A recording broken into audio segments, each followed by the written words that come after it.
அண்ணா வணக்கங்க. நம்ம எங்கே இருக்கோம்னு பார்த்தீங்கன்னா பொள்ளாச்சி பஞ்சாவரம் பிரிவு ஆலியார் ரோட்டில் இருக்கோம். நம்ம இது வந்து பார்த்திங்கன்னா 2015 ஆக்சுவலாக ஒரு 9 இயர்ஸாக நம்ம இந்த ஃபார்ம் ரன் பண்ணிகிட்ருக்குறோம்.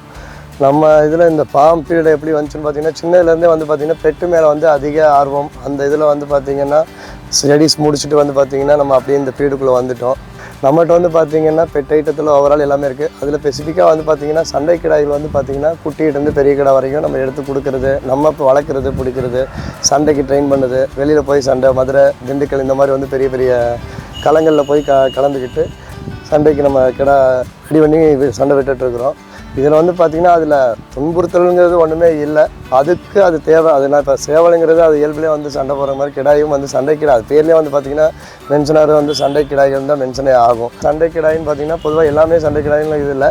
அதில் ஒரு 4-5 வெரைட்டி இருக்குது. அதில் வந்து மதுரை நாட்டு கிடா இடங்கள் இருக்குது. எட்டயாபுரம் அந்த ரேஞ்சில் வந்து பார்த்திங்கன்னா எட்டயாபுரம் செவலமறை, கருமறை, பொட்டு, கரும்பொட்டு, செவலப்பொட்டு இந்த மாதிரி வெரைட்டி வைஸ் பிரித்து வச்சுருக்கிறாங்க. இதே கர்நாடகா அந்த மாதிரி ஸ்டேட்டில் போனோம்னா கோங்கு, குறும்பை இந்த மாதிரி ப்ரீட் இனங்கள் வந்து அந்த ஏரியாவுக்கு வந்து அதிகமாக இருக்குது. இதே நம்ம பழனி, கோயம்புத்தூர் இங்கெல்லாம் எடுத்துட்டிங்கன்னா குறும்பைம்பாங்க. குறும்பைங்கிறது எந்த மாதிரினா பார்த்திங்கன்னா ரொம்ப ஷார்ட்டாக இருக்கும், முடி மட்டும் அடர்த்தியாக இருக்கும். அது மாதிரி வந்து ஒவ்வொரு மண்ணுக்கு ஏற்ற மாதிரி ஒவ்வொரு ப்ரீடையும் வந்து செப்பரேட் பண்ணி வச்சுருக்காங்க.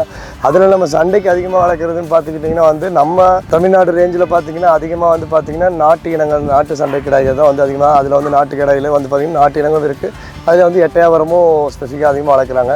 இதே நம்ம சென்னை இந்த மாதிரி ஏரியா பக்கம் சென்னை அதே மாதிரி கர்நாடகா, பெங்களூர் சைட்லாம் பார்த்திங்கன்னா கோங்கு, குறும்பை வந்து அதிகமாக சண்டை கிடக்கு ரெடி பண்ணிகிட்ருக்காங்க. அது மாதிரி வந்து அதுகளோட தோற்றத்தை வச்சு வந்து நம்ம குட்டியில் வந்து கண்டுபிடிச்சிடலாம். குறும்பைங்கிறது பார்த்திங்கன்னா அதிகமான வந்து ஹேர் க்ரோத் இருக்கும். நாட்டுக்குட்டியில் அந்த மாதிரி இருக்காது, பிடிக்காது. அதுகளோட கொம்பு அமைப்பு இப்போ நாட்டு கிடாய்களுக்கு வந்து பார்த்திங்கன்னா கொம்பு வந்து மோஸ்ட்லி வந்து வீச்சு கொம்பு அந்த மாதிரி வரும். கோங்கு குறும்பையில் பார்த்திங்கன்னா வந்து வட்டக்கொம்பு இந்த மாதிரி டைப்பில் வரும்.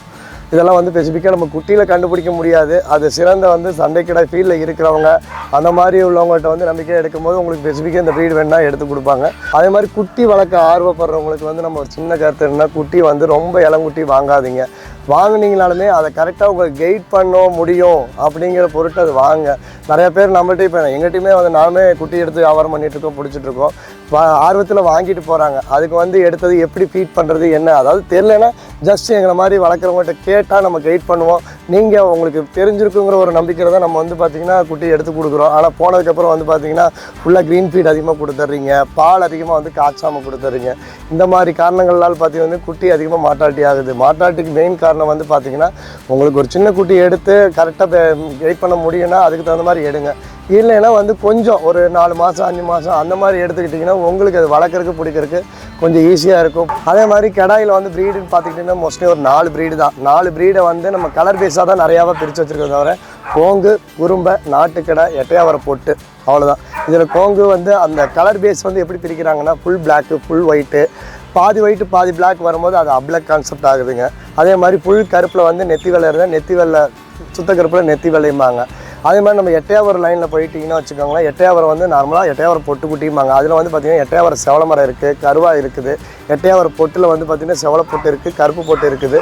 அதுலேயுமே வந்து அப்ளக் வெரைட்டி இருக்குது. இதே நாட்டுக்கிடாவில் போயிட்டிங்கன்னா சுத்த கருப்பு, சுத்த வெள்ளை, அப்புறம் அப்ளக்கு, அப்புறம் அணில் மரம் இந்த மாதிரி நிறையா வெரைட்டி இருக்குது.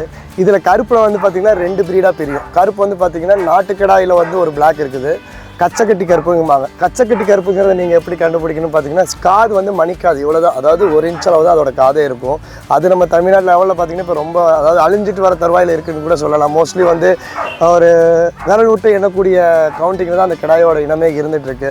அது மாதிரி வந்து அது கச்சக்கட்டி கருப்புமாங்க. கச்சக்கட்டி கருப்புனா எல்லாமே கச்சக்கட்டி கருப்பு ஆகிடாது.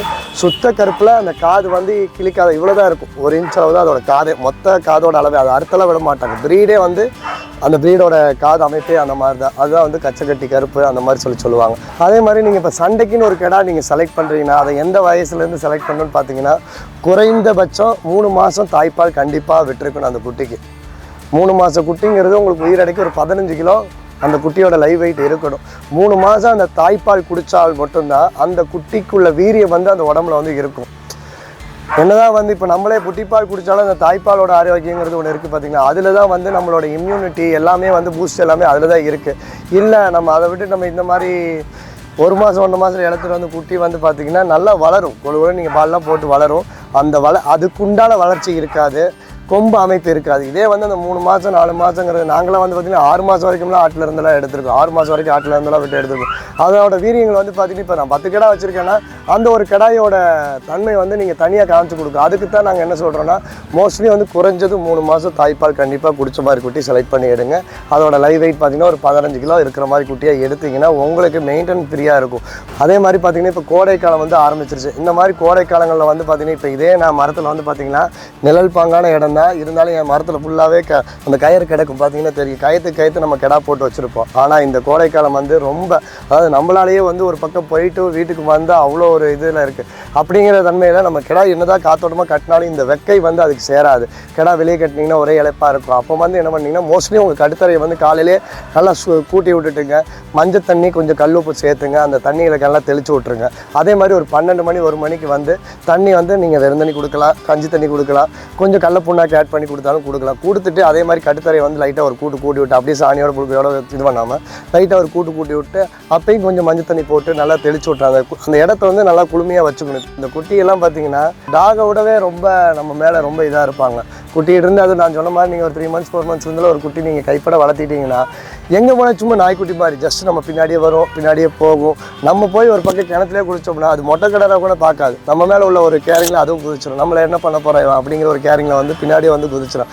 அந்தளவு வந்து ஒரு டாகை விடவே வந்து எனக்கு தெரிஞ்சு நம்ம டாக் இருக்குது, எனக்கு தெரிஞ்சு டாகை விட இவங்க ரொம்ப நம்ம மேலே லவ்வபுளாக இருப்பாங்க, ரொம்ப கேரிங்காக இருப்பாங்க. இப்போ நீங்களே இருக்கிறீங்க, என்னை சும்மா அதட்டிங்க இது பண்ணிங்கன்னா சடனாக எல்லாருமே எழுந்திரிச்சு அடிக்கிறதுக்கு முடிஞ்ச அளவு கயிறு அவுக்க பார்ப்பாங்க. அப்படி இல்லைன்னா அதோட கோவம் எல்லாத்தையும் பார்த்தீங்கன்னா நம்ம அந்த கட்டை போட்டு கட்டியிருக்கோம் பார்த்தீங்களா, அதில் காட்ட ஆரம்பிச்சிடுவாங்க. டம்முன்னு அடிச்சுட்டு பண்ணீங்க ஒரு நிமிஷம் கையை ஓனிங்கன்னா சடனாக எல்லாருமே எழுந்திரிச்சு அந்த கட்டை அடிக்குவாங்க. நம்ம மேலே நமக்கு அதுக்குள்ளே பாண்ட் அதான், நம்ம உயிர் நண்பங்கிறவங்கள அவன் எப்படி நம்மளை அடித்து அவர் ஃபீல் பண்ணுவான். அதை விடவே இது ரொம்ப கேரிங்காக இருக்கும்.